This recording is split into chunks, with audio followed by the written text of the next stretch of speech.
कि कुछ तिथियां भारत की भूमि पर ऐसी वर्णित है जिन तिथियों में भी गंगा का जल हम शिव को अगर एक बूंद भी समर्पित कर रहे हैं, गंगा का जल मात्र एक आधी चम्मच भी, आचमन जितना भी अगर हम शिव को समर्पित कर रहे हैं तो उसका सुख आनंदित है। जैसे पंचमी तिथि, नवमी तिथि, दशमी तिथि, एकादशी, प्रदोष, पूर्णिमा, अमावस्या, ये तिथियां जब आप जल शंकर को चढ़ाने तो रोज ही जाते। जब एकादशी का दिन रहे और शंकर जी के मंदिर में आप जल समर्पित करें तो 3 बार मुख से स्वधा स्वधा स्वधा या स्वधा स्त्रोत का पाठ, जिसमें 12 श्लोक। जैसे पीपल के पत्ते में पराग होता है, हमारा हिंदू धर्म, हमारा शास्त्र कहता है, हमारे शास्त्र, हमारे वेद, डॉक्टर वर्णन करते हैं कि पीपल के पत्ते को अगर एकादशी और द्वादशी के दिन एक तांबे के पात्र में गला कर रख दिया जाए और उस पानी का आचमन 3 बार करा जाए तो जिसकी नाड़ियां चोक भी हो जाती है, डॉक्टर बोले इसका बाईपास करना पड़ेगा, उसको केवल 3 आचमन पानी एकादशी और द्वादशी को पीपल के पत्ते का कराया जाए तो अंदर की नाड़ियां भी खुल जाती हैं। पीपल के पत्ते का इतना प्रमाण हमारे विष्णु पुराण में वर्णन है। पीपल के पत्ते का इतना प्रमाण,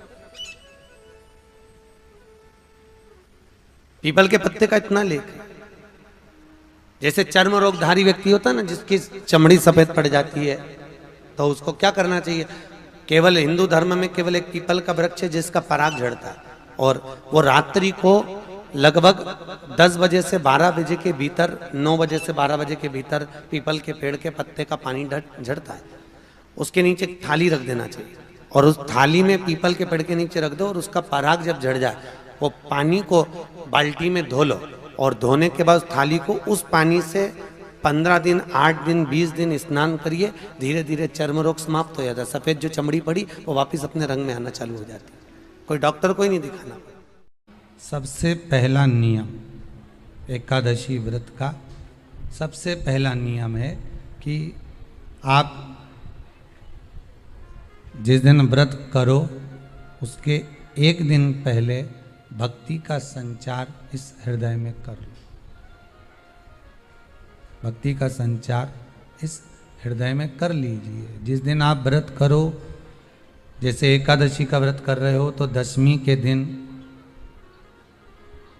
शाम का समय जब आवे, रात्रि जब होने लगे, शाम का समय आवे और रात्रि का आप जब भोजन ग्रहण करो तो उस भोजन में कोई ऐसा पदार्थ ग्रहण मत करिए जिस पदार्थ के कारण आपकी एकादशी बिगड़ जाए।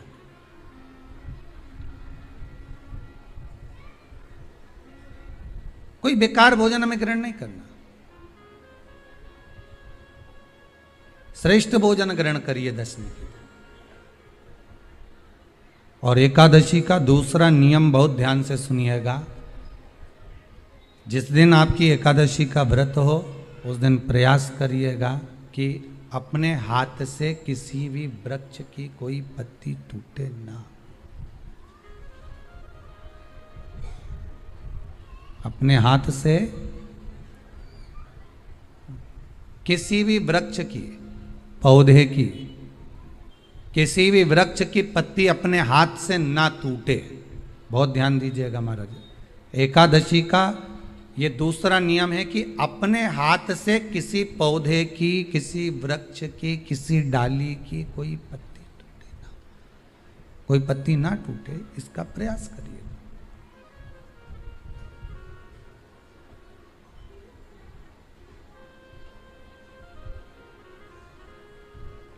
कितना सुंदर व्याख्यान कहा है, कितना सुंदर वर्णन है महाराज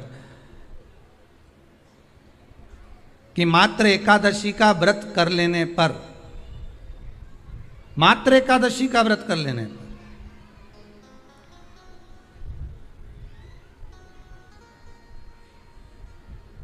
जो पूर्व में किया गया हमारा पाप कर्म है, हमने किसी जीव की हत्या करी है, हमने किसी को कष्ट प्रदान करा है, हमने किसी को अपशब्द कहा है, हमने किसी को ताने दिए, हमने किसी को आड़ा टेढ़ा कहा है, हमने किसी को गालियां दे दी है, मात्र एकादशी का व्रत ही कर लेने पर ये सारे जो दोष हैं वो समाप्त हो जाते हैं।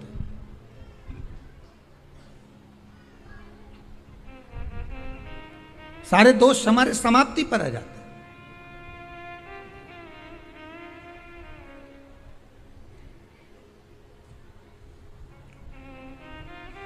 अब एक विचार करिएगा थोड़ा सा अपने मन में, अपने चित्त में, अपनी वृत्ति में एक बात उतारिएगा, एक अपने मन में एक बात को उतार कर रखिएगा कि आप अपने पाप को, अपने पाप कर्म को जिस दिन छिन्न करने वाले हो, समाप्त करने वाले हो, अपने पाप को आप जिस दिन समाप्ति पर लेकर जा रहे हो, तो उसके एक दिन पहले आपको प्रसन्नता होना चाहिए कि नहीं होना चाहिए कि कल मेरा पाप कटने वाला है, कल मेरा पाप समाप्त होने वाला है, जो मैंने पाप कर्म करा है वो समाप्त होगा, जो मैंने पाप कर्म करा है वो कल समाप्त हो जाएगा। तो एक दिन पहले आपके चेहरे पर प्रसन्नता हो कि ना हो?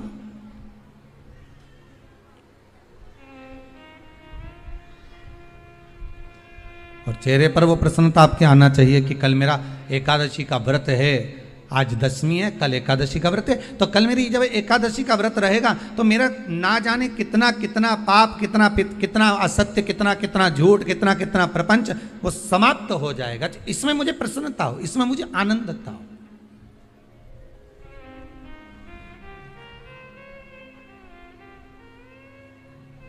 तो क्या कहा गया कि प्रयास करिएगा कि एकादशी के दिन कोई वृक्ष की, कोई डाली की, कोई कोपल की कोई पत्ती ना तोड़ी जाए। क्यों? तो कहा अगर उस पत्ती को हम तोड़ देते हैं, वृक्ष की पत्ती को या क्यारे में लगी हुई कोई डाली की पत्ती को हम तोड़ देते हैं, तो एकादशी का पुण्य फल प्राप्त नहीं होता, एकादशी का कोई फल हमारे खाते में नहीं जाता, पुण्य फल प्राप्त। अब फिर भले तुम चाहे तुमने मोरधन खाया हो, चाहे तुमने फिर चिप्स खाई हो, चाहे तुमने फिर व्रत का कितना ही सामान खा गए हो और तुमने सोचा कि आज मेरी एकादशी है, तो फिर उसका कोई फल प्राप्त नहीं है, उसका कोई सुख प्राप्त नहीं है आपको, फिर उसका कोई आनंद प्राप्त नहीं है आपको, फिर उसमें कोई आनंद की अनुभूति आपको नहीं मिल रही है।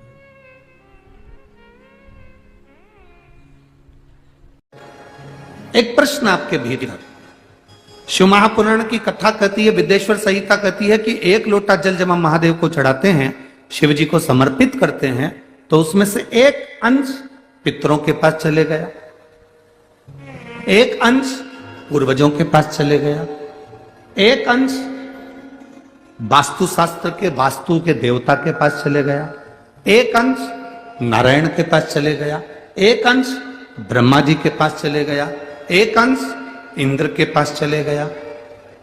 विदेश्वर संहिता कहती है कि शंकर जी पर समर्पित जल के 33 कोटि देवी देवताओं के हिस्से हो जाते हैं केवल एक लोटे जल में से, एक लोटा जल में से 33 कोटि देवताओं के हिस्से हो जाते हैं एक लोटा जल में से। अब आपसे प्रश्न यह है, जब से शिव महापुराण की कथा टीवी पर चालू हुई, जब से शिव महापुराण की कथा भारत के लोगों ने, विश्व के लोगों ने सुनना प्रारंभ करा, जब से शिव महापुराण की कथा लोग श्रवण करना प्रारंभ करे, सुनना प्रारंभ करे, तब से आज तक, और उसके पहले का समय निकाल कर देखना, पहले जब आप किसी को पत्रिका दिखाते थे, हाथ दिखाते थे, तो लोग कहते थे कि पितृदोष है, बोलते थे कि नहीं बोलते थे? लोग कहते थे वास्तु दोष है, लोग कहते थे काल सर्प दोष है, इसका पूजन कराओ, पितृदोष का पूजन कराओ, काल सर्प दोष का पूजन कराओ, वास्तु दोष को सही कराओ। जब से शंकर को तुमने एक लोटा जल चढ़ाना प्रारंभ करा और दुनिया के लोगों ने शिव को मानना प्रारंभ करा, उसके बाद तुमने बहुत कम मात्रा में सुना होगा कि कोई कहता होगा कि पितृदोष है, कि वास्तु दोष है, कि काल सर्प दोष है, क्योंकि सारी समस्या का हल एक लोटा जल। जब हम शिव जी को जल चढ़ाते हैं तो हमारा पितृदोष, हमारा वास्तु दोष, हमारा कालसर्प दोष, ये श्री शिवाय नमस्तुभ्यम।